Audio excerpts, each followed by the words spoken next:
ভাই জি ভাই, ভাই এই জিনিসটার দাম কত ভাই? এটার দাম তো ভাই 130 টাকা। 130 টাকা? জি ভাই। তো ভাই আমি আপনাকে 1000 টাকা দেবো, আপনি এই জিনিসটা ব্যবহার করেন তো। ভাই ফাইজলামি করেন না তো, কাজ করছি ভাই, ডিস্টার্ব করেন না। না ভাই, ফাজলামি না।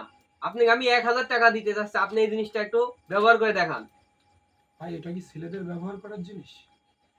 এটা তো ভাই মেয়েদের। ভাই হ্যাঁ ভাই। আপনি বলেন, হ্যাঁ বলেন।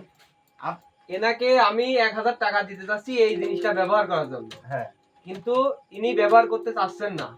খালি বলেন এই জিনিসটার ভিতরে ভেজাল আছে। অবশ্যই 100% ভেজাল আছে জিনিসটার ভিতরে, নাইতে কেন ইনি ব্যবহার করবেন এটা? আমিও সেটাই বলছি। ভাই আপনাকে আমি 1000 টাকা দেবো, আপনি কিন্তু এখনো ভেবে দেখেন আপনি জিনিসটা ব্যবহার করবেন কিনা। 1000 টাকা? এই লুঙ্গি নিয়ে এসো তো, পরি দেখাবো ভাই।